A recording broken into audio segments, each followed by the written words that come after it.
Hi guys, welcome back to my channel. හැමෝම ආදරෙන් පිළිගන්නවා මගේ channel එකට.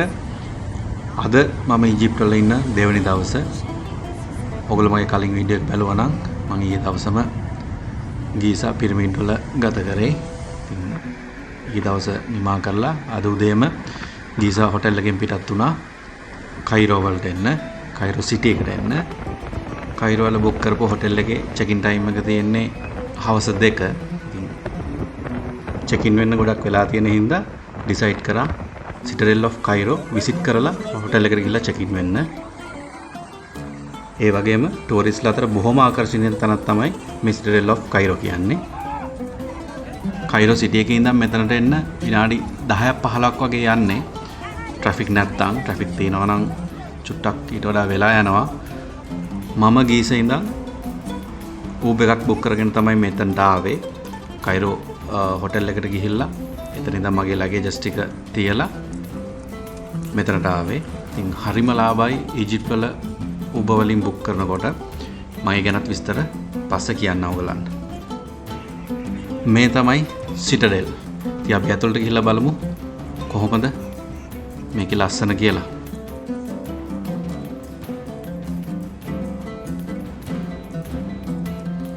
මම ගීසා වල පිරමීඩ් වලට යනකොට කරා වගේම මම කලින් ටිකට් පර්චේස් කරේ නෑ. මේ ස්ථානෙන් ටිකට් ගන්න පුළුවන්. මම යන්නේ කෙලින්ම ඇතුළට යන ටිකට් කවුන්ටර් එක ගාවට. ඉතින් මම ඇතුළට ගිහලා පෙන්නන්නම් ටිකට් ටික පර්චේස් කරන්නේ කොහොමද කියලා.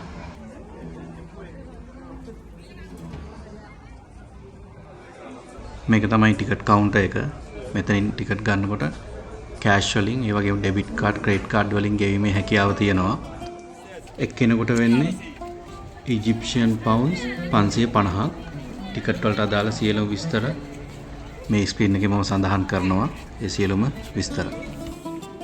ඒ වගේම මේ ස්ථානය දින 7ේම උදේ 8 ඉඳන් හවස 5 වෙනකම් ඕපන් කරලා තියෙනවා. මේ කයිරෝ බලකොටුව සලහදීන් බලකොටුව කියලාත් හඳුන්වනවා. මේ ගැන ඉතිහාසය චුට්ටක් කිව්වොත් ක්‍රිස්තු වර්ෂ 1176 සලහදීන් විසින් තමයි මුක්ටම් කඳුකරයට ඉහළින් මේක හදන්න අණ කරලා තියෙන ඉස්සල්ලාම. හැබැයි යාගේ පාලන කාලය ඇතුළත මේකේ වැඩ නිමා කරන්න බැරි වෙලා තියෙනවා. ඊට පස්සේ ක්‍රිස්තු වර්ෂ 1207 දී සුල්තාන් අල් කමෙල් ඉබන් අල් අදෙල් කියන පාලකයා විසින් තමයි මේ ස්ථානයේ සම්පූර්ණ වැඩ නිම කරගන්න පුළුවන් වෙලා තියෙන්නේ. ඊට පස්සේ ඒ පාලකයා විසින් මෙම ස්ථානයේ ඊජිප්තු පාලකයන්ගේ නිල් නිවස විදිහට පත් කරලා තියෙනවා. මෙම ස්ථානයේ 19 වන සියවසේ මැද භාගයේ විතර වෙනකම් ඊජිප්තු පාලකයන්ගේ නිල් නිවාස විදිහට පත් වෙලා තියෙනවා. මේක කෙඩිව් ඉස්මායිල් කියන පාලකයා විසින් කයිරෝ නගරයේ අබ්දීන් මාලිගයට නිල් නිවස රැගෙන යන තෙක් මේ ස්ථානයේ තමයි නිල් නිවස විදිහට පත් වෙලා තියෙන්නේ. මේ ස්ථානයේ ඊජිප්තු ඉතිහාසයේ බොහෝ සුවිශේෂ සිදුවීම් ගොඩකට සාක්ෂි දරන තැනක්. ඉතින් මේ ස්ථානයට සියවස් ගණනාවක් පුරාවට විවිධ ස්මාරක එකතු වෙලා තියෙනවා අලුතෙන්. ඒක හින්දා මේ ස්ථානය ටූරිස්ට්ලා අතර ගොඩාක් ප්‍රසිද්ධ තැනක්. මෙතන විශේෂම ස්මාරකය තමයි මුහම්මද් අලි පාෂා පල්ලිය. මම මේ ඉස්සල්ලාම යන්නේ එතනට. ඒ වගේම මිලිටරි මියුසියම් එක, පොලිස් මියුසියම් එක, ඒ වගේ ලොකු ප්‍රදේශයක ගොඩක් දේවල් බලන්න තියෙනවා. ඉතින් මේ හැම ස්ථානයකටම මං ගිහිල්ලා පෙන්නන්නම් ඒ දේවල් මොන වගේද කියලා.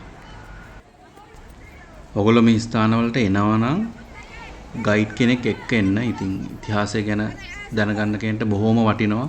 ගයිඩ් කෙනෙක් එක්ක ආවොත් ඒ දේවල් එක්ස්ප්ලেইন කරලා අවශ්‍ය හැම තොරතුරක්ම දැනගන්න පුළුවන්. මම නම් ආවේ ගයිඩ් කෙනෙක් එක්ක නෙමෙයි. එහෙම කවුරු එන්නේ නැත්තම් මේ ස්ථානෙත් පහළ ඉන්නවා ගයිඩ්ලා ඒ වෙලාවට ගන්න. එහෙම ගයිඩ් කෙනෙක් ගන්න කලින් සම්පූර්ණ ගාන කතා කරගන්න. සම්පූර්ණ මේකේ කොච්චර වෙලා සහ මොන ස්ථාන ඔක්කොම කවර් කරනවද ඒ විස්තර ඔක්කොම කතා කරගෙන ගානත් කතා කරගෙන ඒ ගානට එකක වුණොත් විතරක් මේ ස්ථානයේ ගයිඩ් කෙනෙක් ගන්න. මේ මොස්ක් එකට ඇතුල් වෙන්න දොරටු කිහිපයක් තියෙනවා. හැබැයි මමත් මේ වැරදිලා මේ පැත්තට ආවා. නමුත් මේ ඩෝ එකකට ඇතුළට යන්න දෙන්නේ නැහැ. අනිත් පැත්තට යන්න කියලා කිව්වා. එතනින් තමයි ඇතුළට ගන්න කියලා.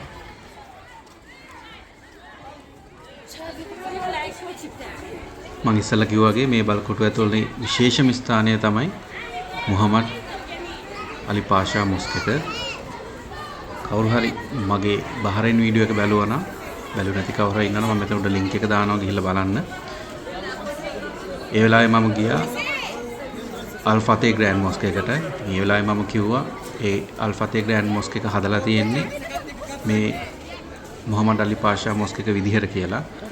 මේ මොස්ක් එක බොහොම අපූර්ව නිර්මාණයක්.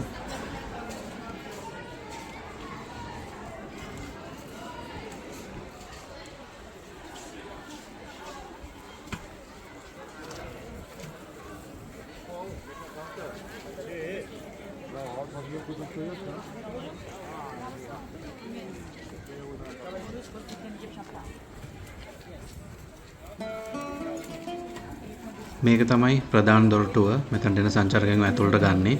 ඉතින් ඇතුළට යනවා නම් ඔප්ෂන් දෙකක් තියෙනවා. එක්කෝ සපත්තු ගලවලා යන්න පුළුවන්. නැත්නම් මේගොල්ලන්ට පේනවා ඇති මම ගන්න මේ විදිහ සපත්තු වල දාන කව දෙකක් ගන්න පුළුවන්. එතන ඉක්මන් කෙනෙක් ඉන්නවා. එක ඉජිප්ෂියන් පවුන්ඩ්ස් 10ක් වෙනවා එක කව එකක්. මේක දාගත්තට පස්සේ මේක ෂූ දෙකට දාගෙන ඇතුළට යන්න පුළුවන්.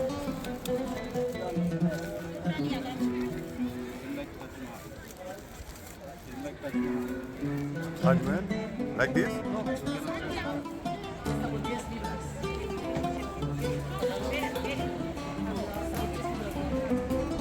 මේක තමයි මොස්ක් එක ඇතුළට ආවම තියෙන ඕපන් කෝට් එක. මේ මොස්ක් එක සම්පූර්ණ ඉදි කරලා තියෙන්නේ තුර්කි විලාසිතාවකින්. ඉතින් ඔයගලන්ට බලා ගන්න පුළුවන් මේ ඕපන් කෝට් එක.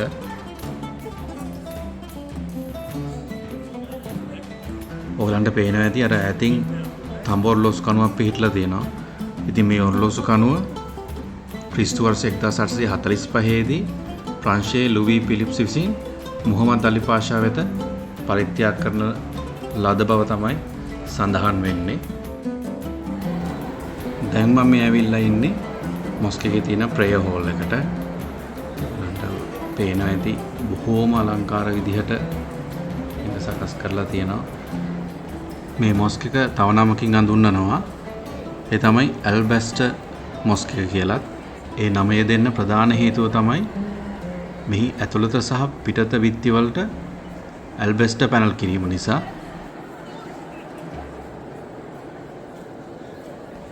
මේ හරියටම මැද තියෙන ෂැන්ඩලියර් එක, මේ හයි කරලා තියෙන ලයිට්ස්, මේ විදිහටම බහරෙන ග්‍රෑන්ඩ් අල් ෆතේ මොස්ක් එක හදලා තියෙන්නේ. ඉතින් මේක සම්පූර්ණ මේ ආකෘතියම වගේ තමයි මේ මොස්ක් එකත්. මම අහලා දැනගත්ත විදිහට මේ මොස්ක් එකේ තාම ප්‍රයාස කටයුතු සිද්ධ වෙනවා.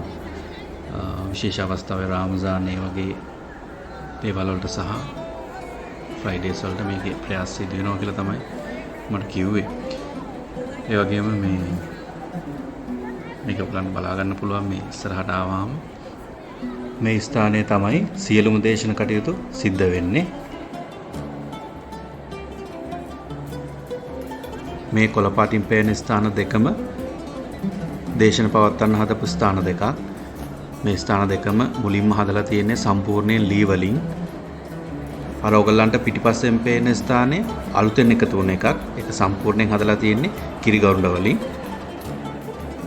ඒ වගේම මේ මොස්ක් එක හදන්න ප්‍රධාන වශයෙන් යොදාගෙන තියෙන්නේ හුණුගල්.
ඇතුළේ ටික වෙලාවක් ගත කරලා එළියට ආවා.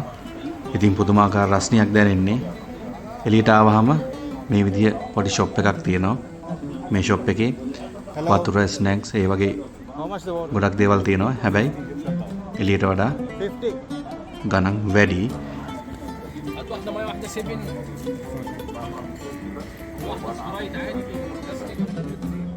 මේ ස්ථානයට එනකොට එළියෙන් ඔයගලන්ට වතුර, කෑම ඒ වගේ අරන් එන්න පුළුවන්. ඒ පිළිබඳ ප්‍රශ්නයක් නැහැ. මේ ස්ථානයට මුළු කයිරෝ සිටි එකම පේනවා. මේ ගොඩක් ඈතින් මේ වැහිලා තියෙන්නේ මීතුමට නැත්තම් මේ ස්ථානයේට පිරමීඩුත් පේනවා. ඉතින් ඔයගලන්ට හිතා ගන්න පුළුවන් ඒ කාලේ මේක බලකොටුවක් වශයෙන් හැදුවේයි කියන එක. මොකද කයිරෝ සිටි එකේම උසම ස්ථානය විදිහට තමයි මේක සැලකෙන්නේ. ඉතින් මුළු සිටි එකම හරිම ලස්සනට පේනවා මේතනට ආවහම. ඔයගලන්ට පේනවා ඇති මේ මොස්ක් එක දෙපැත්තෙන් උඩට විහිදලා තියෙන කුළුණු දෙක.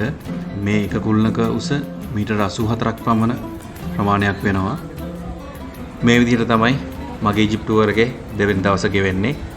සම්පූර්ණ දවස ට්‍රෙල් වල ගත කරන්න තමයි මම ප්ලෑන් කරලා තියෙන්නේ. හැබැයි එක වීඩියෝ එකකින් මේ මුළු ප්‍රදේශයම කවර් කරන්න හරි අමාරුයි. ඉතින් මම තව වීඩියෝ එකක් ගේන්නම් මේ ප්‍රදේශයේ අනිත් ස්ථාන අනිත් බලන්න තියෙන ස්ථානත් එක්ක. මේ වීඩියෝ එක ඔයගොල්ලෝ එන්ජොයි කරයි කියලා හිතනවා.